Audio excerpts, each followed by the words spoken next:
ख्याल आया कि अगर सीपी जी का ये उपाय करने से, महा उपाय बोलिए, ये करने से अगर मेरे हस्बैंड आईसीयू से घर आ सकते हैं तो इस वजह से मेरे हस्बैंड की तबीयत खराब हो गया। बस 14 अगस्त को मेरा हस्बैंड एडमिट हुए, उनको आईसीयू में एडमिट किया गया और 15 अगस्त को मेरी माँ डेथ कर गई। मतलब वो सिचुएशन गाइस में ये सिचुएशन गाइस किसी के साथ ना हो, सॉरी। उसके बाद मतलब ऐसे ऐसे जैसे बोलते हैं ना रिकवर होना, वैसे रिकवर हुए। Hello guys, welcome back to Sync Universe Blog. तो आप सब कैसे हैं? आ गई हूँ मैं आपकी होस्ट एंड दोस्त। उम्मीद करती हूँ आप सब अपने फैमिली के साथ हैप्पी होंगे और मैं भी बहुत अच्छी हूँ क्योंकि आप सब जो मेरे साथ हैं। तो गाइस अभी बजे 11, नहीं अभी नहीं उठी हूँ, सुबह ही उठ गई हूँ। नहा धोा के पूजा भी हो गया, ब्रेकफास्ट भी हो गया, सिर्फ खाना बनाना बाकी है। तो गाइस आज का ब्लॉग बहुत बहुत बहुत इम्पॉर्टेंट होने वाला है, एकदम मिस नहीं करिएगा। आज ब्लॉग पूरा ज़रूर देखिएगा क्योंकि मैं आज एक ऐसा उपाय आप सबको बताने वाली हूँ जो आजमाया हुआ है मेरे लाइफ में। तो ये इतना कारगर है जो मैं थोड़ा सा हिंट्स बता देती हूँ। ये शिवजी जी का उपाय है। अगर आपके घर कोई बीमार है या तबीयत खराब है, ये ऐसा अचूक उपाय है गाइस कि मेरे जीवन में साक्षात ये उतर के आया है। तो इतना बड़ा इतना अच्छा मतलब उपाय है कि मैं आपको क्या बताऊं, शब्दों में बयान नहीं कर सकती। तो ये मैं आपसे शेयर करने वाली हूँ और बताऊंगी मेरे हस्बैंड के बारे में क्या हुआ था, कैसे क्या हुआ और कैसे ठीक होके घर आए शिवजी जी का ये अचूक उपाय से। तो ये वीडियो आप मिस नहीं करिएगा गाइस, ये जीवन भर आपका काम आने वाला है। तो गाइस आप सब सोच रहे होंगे मैं ये क्यों बता रही हूँ ये आज अचानक से शिवजी जी का उपाय।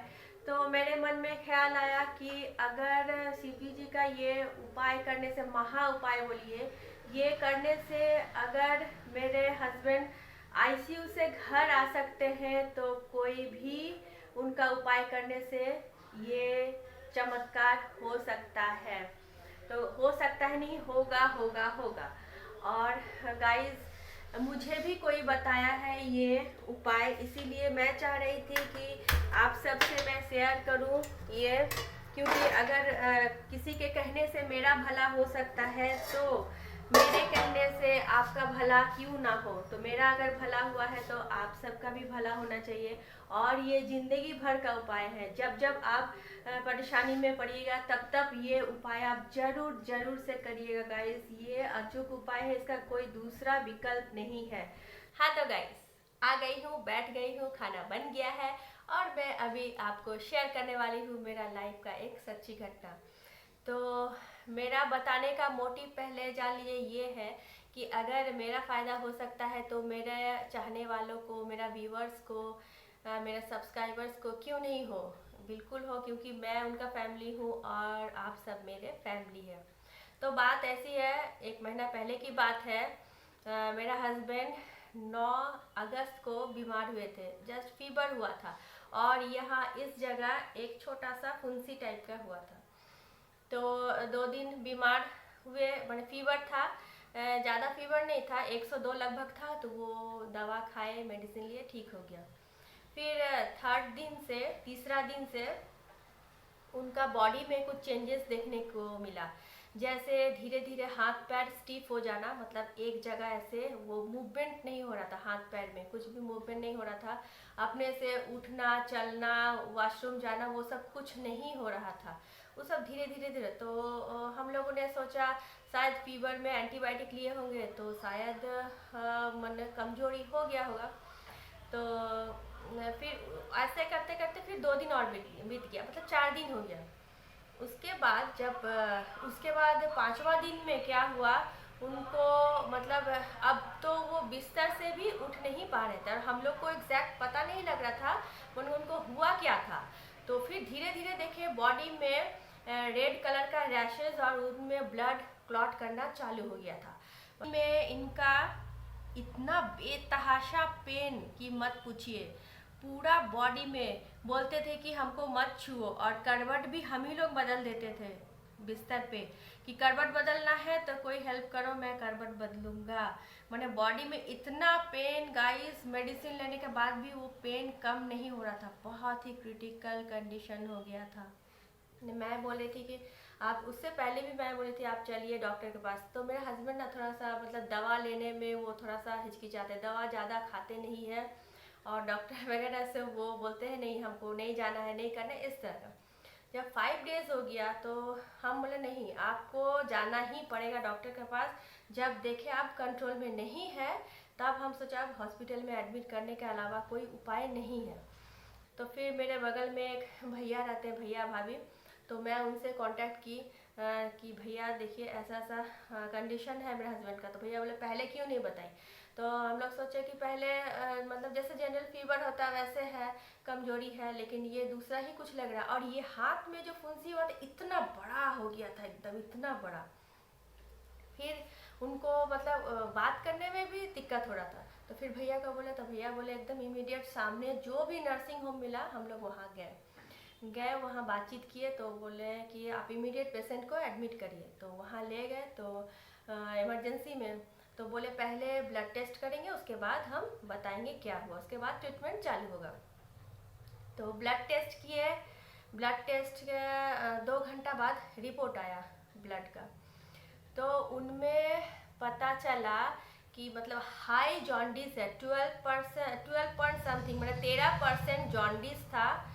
और किडनी में प्रॉब्लम, लीवर में प्रॉब्लम, और उसके बाद शुगर जांच किया गया, शुगर 520 या 510, हाँ ऐसा शुगर था। तो इस कंडीशन में डॉक्टर बोले कि आपका हस्बैंड को 1.5 महीने से आपका हस्बैंड को जॉन्डिस है। जबकि हम लोग को कुछ पता नहीं चला, जैसे बोलते आँख पीला होना, हाथ का उंगली को पीला होना या टॉयलेट पीला होना, उस तरह का कुछ भी नहीं, कमजोरी उस तरह का कुछ भी नहीं। मेरा हस्बैंड नॉर्मल खा पी रहे थे, ऑफिस जा रहे थे, कोई कमजोरी नहीं, कुछ नहीं। पर हम लोग को ये हिडन था, हम लोग को पता भी नहीं चला। मतलब इस तरह से जॉन्डिस, 13% जॉन्डिस, हम लोग को पता ही नहीं लगा। तो डॉक्टर बोल रहे हैं इनका जो कंडीशन है हमको आईसीयू में एडमिट करना पड़ेगा, हमको 48 आवर्स का मतलब टाइम दीजिए, 48 घंटे का टाइम दीजिए, हम देखते हैं क्या हम कर सकते हैं। बस वो जैसे बोले आईसीयू का नाम और वो बोले कि हमको टाइम दीजिए डॉक्टर, हम कर पाते या नहीं। उस समय का गाइस मेरा जो हाल, मैं तो रोते ही जा रही थी, रोते ही जा रही थी। मेरा भैया भाभी बेटा सब बोले माँ शांत हो जाइए, चुप रहिए, वो क्यों रो रहे हैं, जो भी हो। तो उनको आईसीयू में एडमिट किया गया। और इसी दौरान मेरा मम्मी भी हॉस्पिटल में एडमिट हुई थी, उनको भी बहुत ज़्यादा तबीयत ख़राब हो गया था।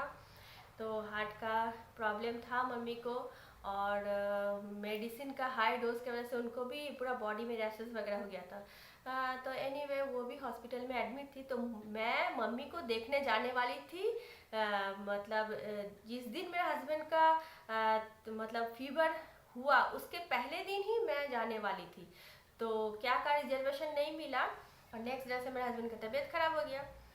बस 14 अगस्त को मेरा हस्बैंड एडमिट हुए, उनको आईसीयू में एडमिट किया गया, और 15 अगस्त को मेरी माँ डेथ कर गई।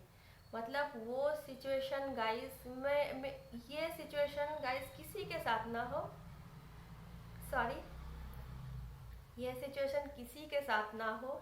मेरा हस्बैंड का इस तरह का क्रिटिकल कंडीशन, मेरा मम्मी चली गई, मैं सॉरी मैं देख नहीं पाई। तो ये मलाल तो मेरा ज़िंदगी भर रहेगा। खैर, तो मेरा हस्बैंड का ये कंडीशन, आईसीयू में गए तो डॉक्टर ट्रीटमेंट करना चालू किए। तो शुगर डे बाय डे मतलब इंक्रीज, 2-3 घंटा में शुगर इंक्रीज हो रहा था। मतलब तो नेक्स्ट डे तो मैं एकदम टूट ही गई थी। तो शाम के टाइम, हाँ शाम के टाइम मैं मतलब जा रही थी, मंदिर ही जा रही थी मैं शाम को, शिव जी का मंदिर। मेरा मन में क्या हुआ कि पहले मैं शिव जी का मंदिर जाती हूँ, एक दिया जलाती हूँ, उसके बाद मैं हॉस्पिटल जाऊँगी, नर्सिंग मैंने हॉस्पिटल और शिव जी का मंदिर एक ही आमने सामने था। तो मैं वहाँ गई तो मेरा सामने वाली भाभी और मेरे एक आंटी जी हैं वो मिली, तो बोले क्या हो गया, तेरा मुंह सूखा हुआ है, क्या हुआ गया। तो हम बोले भाभी आंटी ऐसा ऐसा बात है। तो वो बोली कि ठीक है, हम लोग जैसे बताते हैं वैसा करना, देखना तुम्हारा पति घर वापस जरूर लौट के आएंगे। जो डॉक्टर बोले 48 घंटा का टाइम दीजिए, देखना कल से ही ठीक होना शुरू हो जाएंगे। हम बोले ठीक है। तो उस दिन तो नहीं हो पाया, नेक्स्ट डे मैंने किया, मतलब 2 दिन ऐसे चला गया।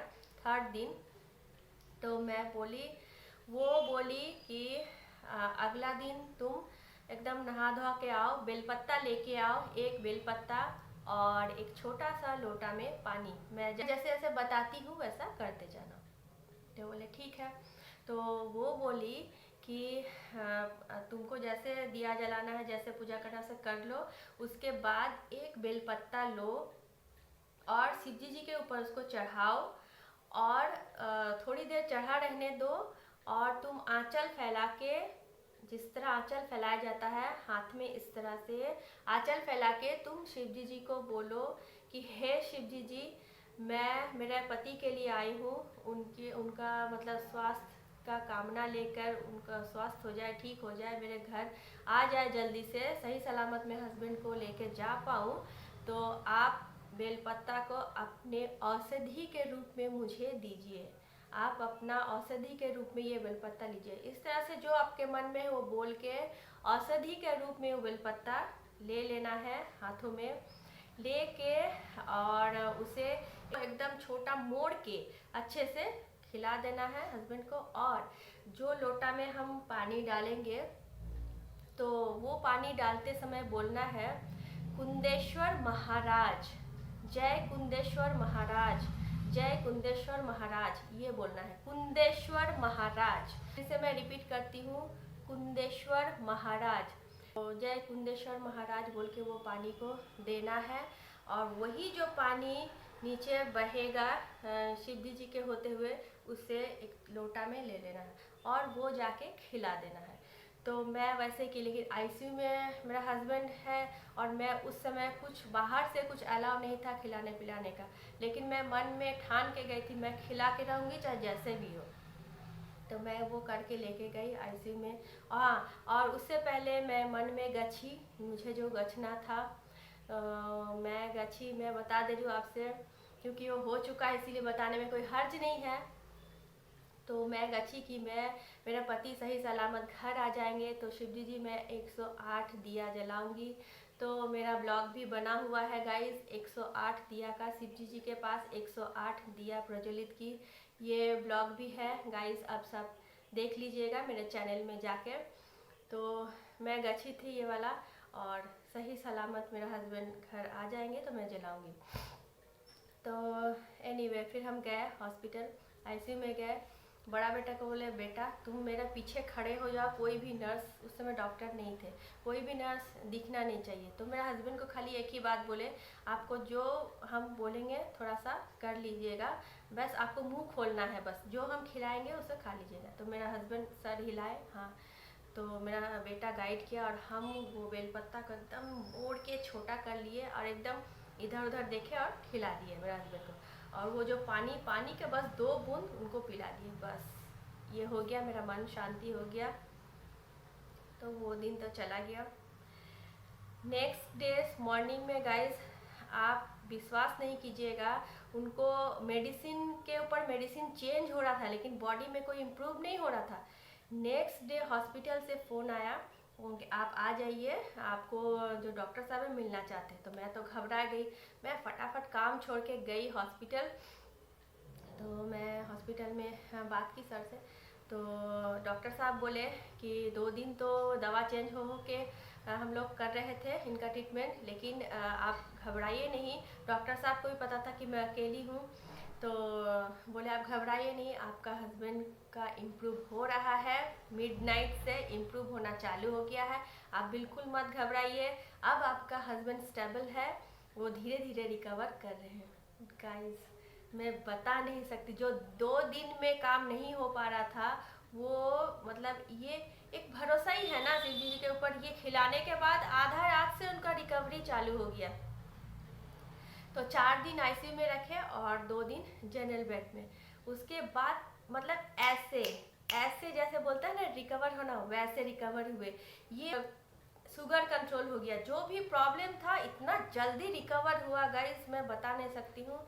और शिव जी का कृपा है, ये इतना बड़ा अचूक उपाय है, डॉक्टर्स का भी इसमें है। मैं ये मतलब ये नहीं करूँगी, मतलब डॉक्टर्स भी बहुत मेहनत किए हैं, लेकिन जो कंडीशन था बचाने वाला तो शिव जी ही है। इतना बड़ा ये विश्वास वाला गाइस है, आप एकदम आजमा के देखिए, आपको मतलब अचूक उपाय 100% इसमें सफलता मिलेगी और जीवन भर मिलेगा। ये कभी भी आपका कोई भी बीमार हो, चाहे आप खुद क्यों ना हो, ये आजमाइए, ज़रूर आजमाइए। और कोई भी कंफ्यूज हो तो कमेंट्स बॉक्स में ज़रूर पूछ लीजिएगा, मैं ज़रूर बताऊंगी। मैं यही आपको कहना चाह रही थी। और अगर इतना बड़ा शिव जी का उपाय से फ़ायदा हो सकता है तो आप सबका भी फ़ायदा हो सकता है, हो सकता है, हो सकता है। और ये जीवन भर का है, क्योंकि हम लोग कभी भी बीमार पड़ सकते हैं। जब भी बीमार पड़ेंगे ये वाला उपाय गाइस करना ही करना है। तो आप सब कमेंट्स बॉक्स में ज़रूर बताइएगा ये वीडियो कैसा लगा, आप सबको क्या जानना है। तो गाइस अभी यहीं तक रखती हूँ। अगर